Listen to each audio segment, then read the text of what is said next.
Hello everyone. Today we're going to take a look at the episode Mirror Image from the 1960s Twilight Zone, a classic show presenting very creepy and reality-bending stories. This episode follows a young woman who, while waiting for the bus, is unsure whether or not she's losing her mind or having some strange prank pulled on her. It all begins with 25-year-old Millicent Barnes, a young secretary who is noted as not being the very imaginative type. She's waiting at a bus station on a stormy evening and after a long wait decides to speak with the station worker. The man tells her the bus is delayed from the heavy rain and quickly loses patience with her after telling her he's tired of repeating himself. When she explains that this is her first time asking, he once again says that he has had to tell her multiple times. Millicent begins to argue with the man until she notices luggage that looks exactly identical to hers already checked in behind the counter. She stops herself from creating a bigger stir and decides to go back to her seat.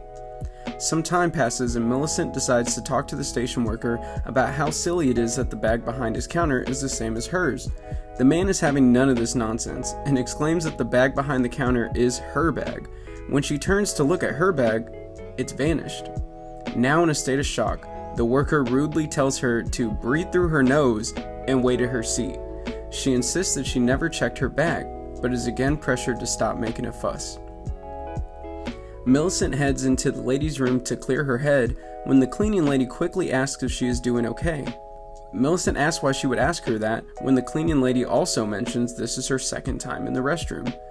Millicent gets worked up again and tells her that everyone in the station must be in need of sleep. That is, until she opens the door and does this oddly unnatural maneuver to reveal Millicent horrified at the sight of her doppelganger in the mirror. She closes the door and decides to act like she did not just see an exact copy of herself. She takes her seat again where her luggage has returned. She decides to ask some others in the station if they have noticed someone sitting at her seat. They give her the old, "Hey lady, we're sleeping here," and she goes back to her seat. Millie begins to really question her reality, and we start to see her losing the fight against her nerves. Suddenly, a man named Paul appears to return Millicent's dropped handbag and takes a seat to have some small talk. We learn that Millicent lost her job and is now headed into the city to her new one. Paul is a businessman who is waiting to take the bus into Syracuse. The conversation inevitably turns to how visibly unhinged Millicent is looking, and she just starts telling this random guy everything going through her mind. Of course, this charming guy Paul does his best to keep Millicent calm while not completely discounting her feelings. He assures her that there must be some sort of explanation and that all the strange events must be a prank. Millicent adds that if this is a prank, it must be a brilliant one because everyone around her is beginning to make her feel like she is losing it. As Millicent is being calmed down, the bus finally arrives and the two make their way to depart. Millicent approaches the bus when she's once again horrified to see her double sitting in the front seat. She runs away and we get this unsettling shot of Millie's double with this creepy look on her face.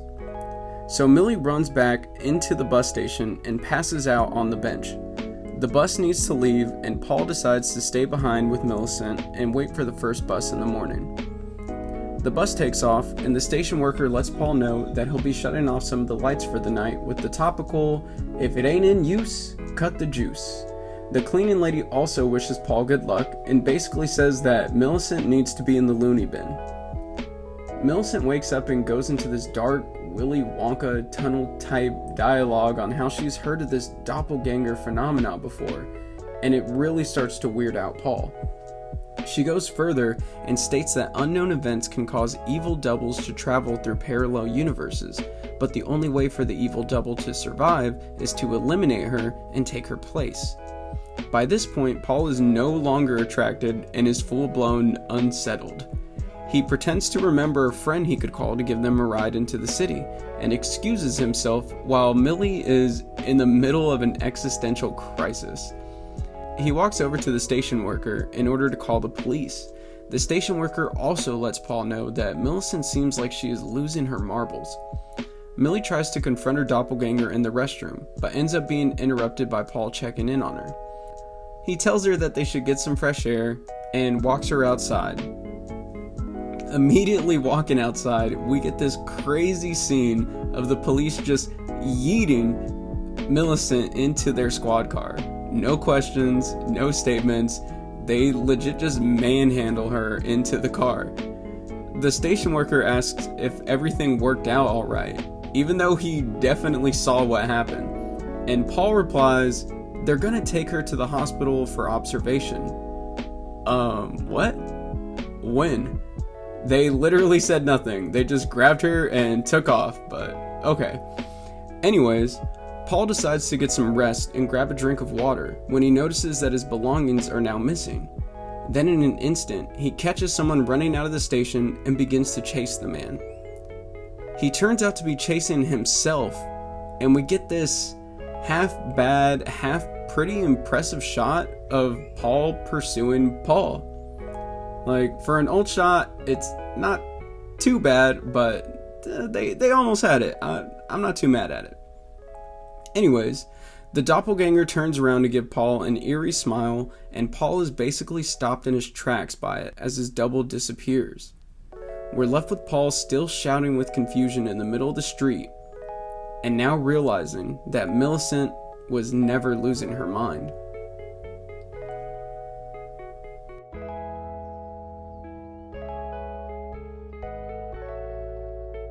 I enjoy this episode because the situation isn't exactly the furthest thing from our current reality.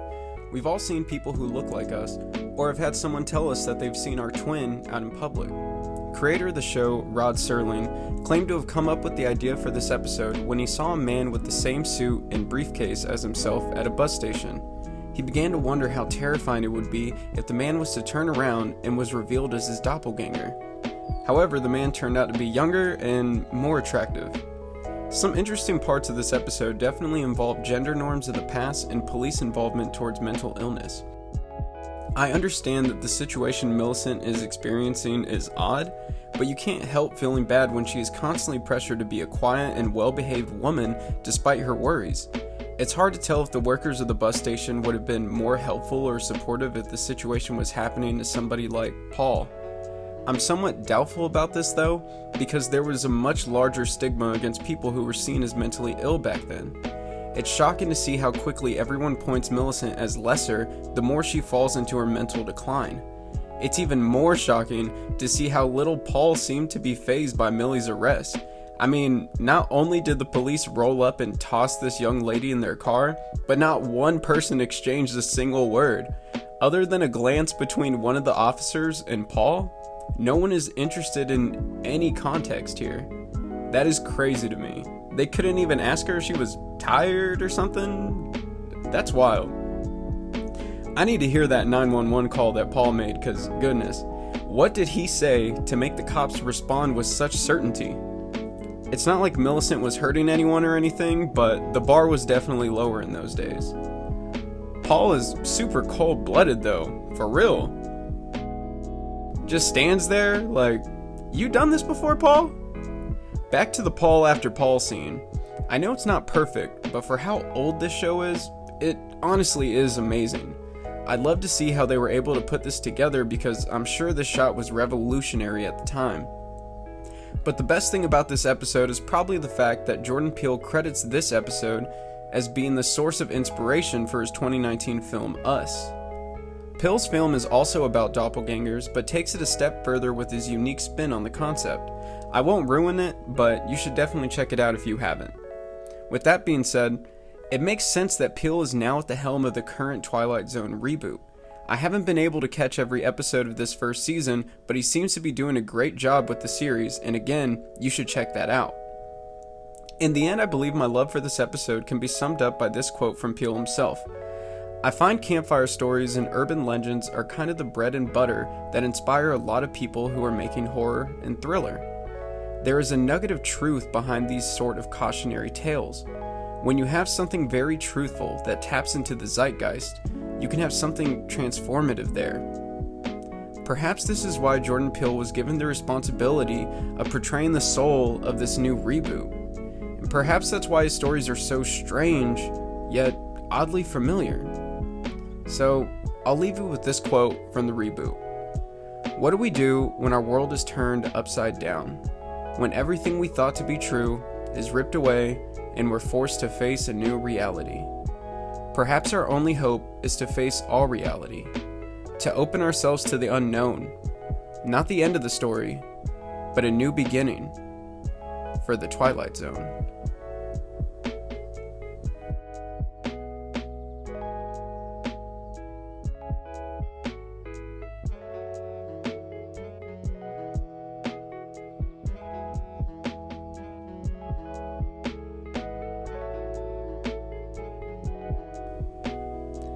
Thank you guys if you watched the video.